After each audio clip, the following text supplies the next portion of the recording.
The term is preparation and presentation of financial statements. So preparation and presentation of financial ஸ்டேட்மெண்ட்ஸில் வந்து நம்ம ரெண்டு தனித்தனியாக பார்க்கலாம். ஒன்று வந்து என்னென்னா financial statements.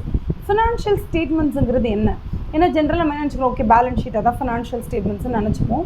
But financial statements அப்படிங்கிறது P&L, okay profit and loss account, balance sheet, cash flow statements இருந்தால் தனியாக கேஷ் ஃப்ளோ ஸ்டேட்மெண்ட்ஸ், அதுக்கப்புறம் நோட்ஸ் டு அக்கௌண்ட்ஸ்னு சொல்லி அப்பெண்டிக்ஸில் கொடுத்துருப்பாங்க. தட் இஸ் பேலன்ஸ் ஷீட்டுக்கு பின்னாடி நோட் 1 நோட் 2ன்னு கிட்டத்தட்ட பெரிய பெரிய குரூப் கம்பெனிஸ்லாம் பார்த்திங்கன்னா ஒரு 200 நோட்டு போகும். அந்த மாதிரி நோட்ஸ் டு அக்கௌண்ட்ஸ் அப்படின்னு சொல்லக்கூடிய இது எல்லாத்தையும் சேர்த்து சொல்கிறதுக்கு பேர் தான் வந்து ஃபினான்ஷியல் ஸ்டேட்மெண்ட்ஸ் அப்படிங்கிறது.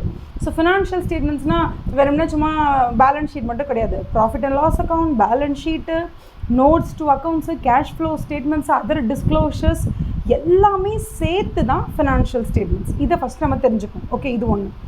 பாயிண்ட் நம்பர் 2 என்னென்னா, இந்த ஃபினான்ஷியல் ஸ்டேட்மெண்ட்ஸ் அப்படின்றத பொறுத்த அளவில் ஒரு கம்பெனிக்கு தான் அந்த ஃபினான்ஷியல் ஸ்டேட்மெண்ட்ஸை ப்ரிப்பேர் பண்ண வேண்டிய பொறுப்பு இருக்குது. அப்போது ஒரு கம்பெனி, அந்த கம்பெனி அவங்க பிஸ்னஸை ரன் பண்ணுறாங்க. அந்த பிஸ்னஸை ரன் பண்ணுறதுனுடைய ரிட்டர்ன் டாக்குமெண்டேஷன் தான் இந்த அக்கௌண்ட்ஸ் மெயின்டைன் பண்ணுறதுங்கிறது. அப்போ இதை வந்து ஃபினான்ஷியல் ஸ்டேட்மெண்ட்ஸை முறைப்படி மெயின்டைன் பண்ணணும்.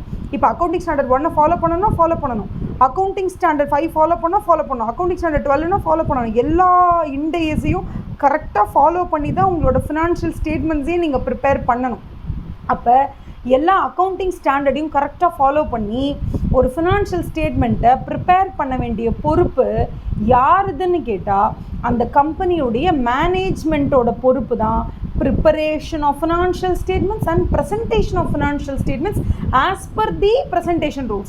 அப்போ கம்பெனிஸ் ஆக்டில் சொல்லியிருப்பாங்க, இந்த ஷெடியூலில் இது படி இதை வந்து என்னென்னு சொல்லணும், இது வந்து நீங்கள் ஃபிக்ஸ்ட் அசெட்ஸ்ன்னு சொல்ல போகிறீங்களா, சொல்லக்கூடாது, இது இப்படி தான் சொல்லணும், நான் கரண்ட் அசெட்டு தான் சொல்லணும், இது கரண்ட் அசெட்ஸ்ன்னு சொல்லணும், இந்த இடத்துல இன்வெஸ்ட்மெண்ட் இந்த இடத்துல போடணும், இந்த ஷெடியூலுக்கு கீழே கொண்டு வாங்க, இந்த மாதிரி தான் இதை ப்ரெசென்ட் பண்ணணும்னு ப்ரெசன்டேஷன். அதாவது டெபிட் அண்ட் கிரெடிட் பெருசாக மாற போகிறது. நீங்கள் ஒரு எக்ஸ்பெண்டிச்சர் பண்ணிங்கன்னா expense account has to be debited தான், பேமெண்ட் பண்ணிங்கன்னா cash has to be credited.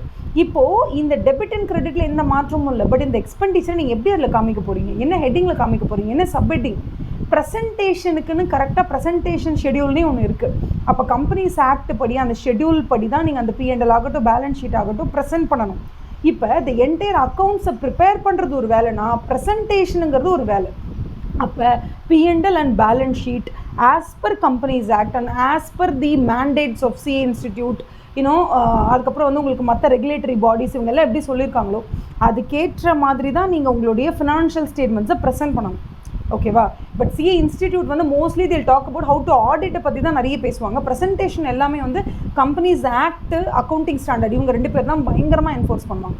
So இந்த மேண்டேட் படி preparation and presentation of financial statements is the பொறுப்பு, ரெஸ்பான்சிபிலிட்டி ஆஃப் ஹூமன் கேட்டால் மேனேஜ்மெண்ட் தான். Management is solely responsible for preparation and presentation of financial statements. நான் உங்களுக்கு financial ஸ்டேட்மெண்ட்ஸ்னால் என்னென்னு சொல்லிட்டேன், ப்ரிப்பரேஷனுக்கும் ப்ரெசன்டேஷனுக்கும் என்ன டிஃப்ரென்ஸ்னு சொல்லியாச்சு. ஓகேவா? இதில் உங்களுக்கு ஏதாச்சும் டவுட்ஸ் இருந்துச்சுன்னா நீங்கள் தாராளமாக கீழே கமெண்ட்ஸ் காலமில் போடலாம். அதுக்கு நான் உங்களுக்கு கிளாரிஃபிகேஷன் வீடியோ போஸ்ட் பண்ணேன். ஓகேவா? All the best.